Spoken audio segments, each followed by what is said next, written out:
School से वापस आए या खेल से वापस आए, तब दादा दादी घर में होते हैं तो एक अपनापन महसूस करते हैं, और दादी गोद में बिठा के अच्छी अच्छी रामायण महाभारत की बातें सुनाते, जो आप सभी ने भी सुनी होगी, लेकिन आपने अपनी अगली पीढ़ी को नहीं सुनाई। वो तकलीफ है।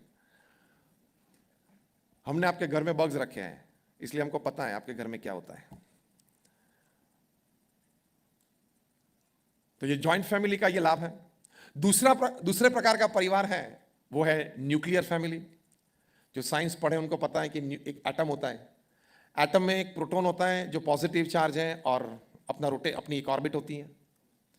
इलेक्ट्रॉन है, उसका नेगेटिव चार्ज होता है, वो अपनी एक ऑर्बिट में घूमते हैं। और न्यूट्रॉन है वो छोटा सा है, उनके पास कोई चार्ज नहीं है, वो बीच में बैठा है। ना तो प्रोटॉन ना तो इलेक्ट्रॉन उसके पास आता है, ना तो वो वहां जा सकता है। ये एटम की रचना है। उसी तरह न्यूक्लियर फैमिली में क्या होता है, पिताजी प्रोटॉन है, वो अपनी ऑर्बिट में घूमते हैं, सुबह से शाम तक व्यवसाय में रहते हैं। माता है, वो इलेक्ट्रॉन है, वो अपनी ऑर्बिट में रहती है, सोशलाइजिंग में, किटी पार्टी में। और वो छोटा बच्चा न्यूट्रॉन है, उसके पास तो कोई अथॉरिटी नहीं है, कोई चार्ज नहीं है, वो बीच में बैठा है, कोई मूवमेंट भी है, देखते रहता है कि पिता और माता घूमते रहते हैं, पास तो नहीं आते, मैं भी पास नहीं जा सकता हूं। इसको बोलते हैं न्यूक्लियर फैमिली, जो ज्यादातर अभी हम समाज में बड़े शहरों में देखते हैं। और तीसरे प्रकार का परिवार है, उसको बोलते हैं वायर्ड फैमिली। मतलब परिवारजन एक दूसरे से ज्यादा गैजेट से वायर्ड और अटैच रहते हैं। वो भी आज की वास्तविक परिस्थिति है। गैजेट ज्यादा प्रिय हो गया है। This gadget is made to serve you, the reverse has happened, we have become the slaves of this gadget. ये मोबाइल फोन जो बना है वो हमारी सेवा के लिए बना है, लेकिन रिवर्स हो गया है, हम उनके गुलाम हो गए। तो इसको बोलते हैं वायर्ड फैमिली। उसके डिसएडवांटेजेस, मतलब न्यूक्लियर फैमिलीज और वायर्ड फैमिलीज के डिसएडवांटेजेस बहुत हैं। परिवारजन में आपसी प्रेम कम हो जाता है, एक दूसरे के प्रति लगाव कम हो जाता है, समय कम बिता पाते हैं, बच्चों में संस्कार की कमी रहती है।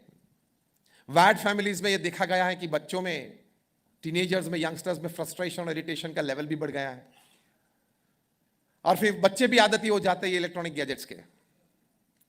तो बहुत शांति से आप सब यहां राजस्थान जैन परिवार सब इकट्ठे हुए हैं, अपने अपने परिवार में अंतर्दृष्टि करके आप सभी देखना कि आप तीन में से कौन से फैमिली में फिट होते हो। जॉइंट फैमिली में हो, न्यूक्लियर फैमिली में हो, या वायर्ड फैमिली में हो, वो देखना बहुत जरूरी है। देखो, जीवन है वो तो बीत जाएगा, ठीक है, 70-80 साल का जीवन है, आप कुछ भी करेंगे पूरा होगा, लेकिन किस तरह से जीना है और किस तरह से हमें अपने परिवार को एक अच्छा जीवन देना है, वो सोचना, वो अपने परिवार में उसका अमलीकरण करना और पारिवारिक सुख और आनंद का अनुभव करना, वो एक दूसरी बात होती है। Even donkeys, cats and cats, they complete their life. If you just complete your life as a human being, it is nothing different.